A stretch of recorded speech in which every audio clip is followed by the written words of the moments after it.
All right, I have something to get off my chest. I've never actually told anybody this, and as a rule of thumb, you cannot make fun of me, okay? If I hear any negative comments in the comment section, I'm gonna be real mad. I'm gonna be wagging my finger at you, okay? Real red in the face. No, not really. Say whatever you want, okay? But here it is, all right? So I got a little bit down, a little bit in my feelings when I finished recently Persona 5. I shouldn't say a little bit. I was like full on, like, I don't know if I should use the word depressed, but man, I genuinely felt like just empty. I finished the game for the first time. I put in like, I think it was like 130 hours in that game. Got to know all these characters, right? Took all the girls out on dates, ended up romancing all the girls. They all found out. Pretty awkward Valentine's Day. It was a really good game.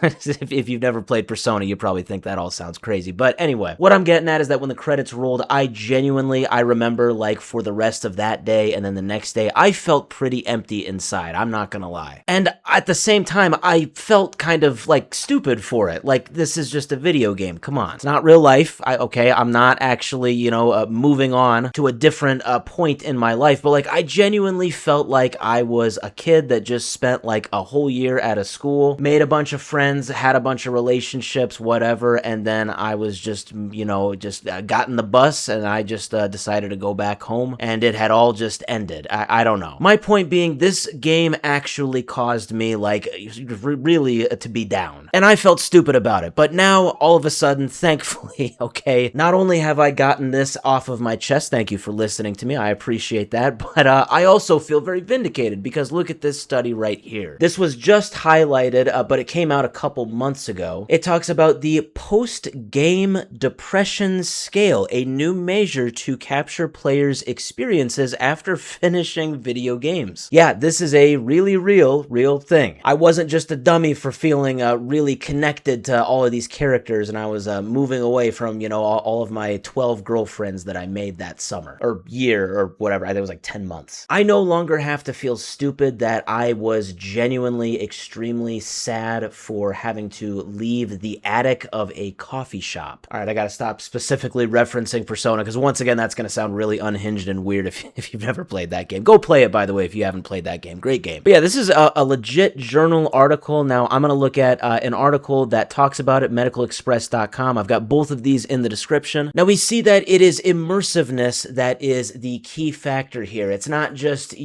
playing Subway Surfer for 20 minutes and then getting off and then I'm like genuinely depressed, okay? It's nothing like that. This is like genuine immersive environments, those kinds of video games, and Persona would be a perfect example. So it says RPG fans are most at risk here. It says the studies show that the intensity of PGD, now this stands for post-game depression. Yeah, it's got its own acronym now. So the studies show that the intensity of post-game depression is associated with stronger depressive symptoms and lower well-being. It is not possible to unequivocally determine the direction of these associations at this point, but it says, on the other hand, unpleasant emotions, game-related ruminations, and experiencing media anhedonia, or like not being able to experience, pleasant emotions, I believe as a result of this media, due to finishing a highly engaging game, may elevate the risk of a decrease in general mental health. On the other hand, suffering from intense depressive symptoms may result in more challenging emotions associated with finishing the game. Yeah, that's a lot. So basically, it's saying people who feel stronger post-game depression, as opposed to maybe not as intense post-game depression, would also tend to feel more depressed overall, but they don't really know like what causes what. And it makes me really wonder like how intense was my post-game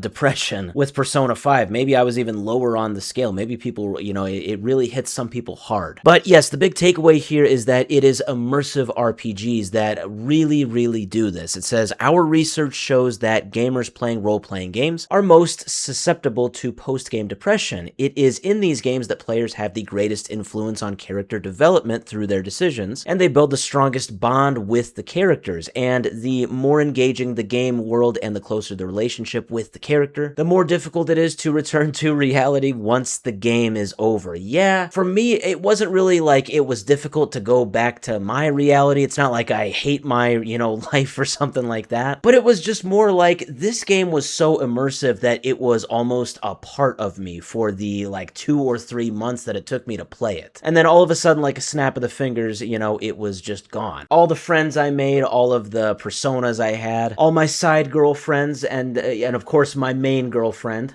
all of it was just kind of like gone. So yes, it makes the most sense that RPGs would be the biggest one here. And then as for the person that, really gets affected by this, the individual, it says that this can really affect people who are often overwhelmed by repetitive and intrusive thoughts just generally in their lives. This could be like, people who overthink things. At least that was my takeaway. So yes, the next time you get those credits and you just stare at the screen and you are very sad, I just want you to know 2 things. Number 1, you're not alone, okay? Think of me, Persona 5. I felt dumb that I felt that way, but you know what? It is what it is. That's a weird way to say what I'm trying to say. My point is, we all get this. That just means you enjoyed the game, so you know what? Don't be sad that it's gone. Be happy that you experienced it. And then number 2, maybe most importantly here, be vindicated to know that all of this post-game depression, it is actually supported legitimately by science.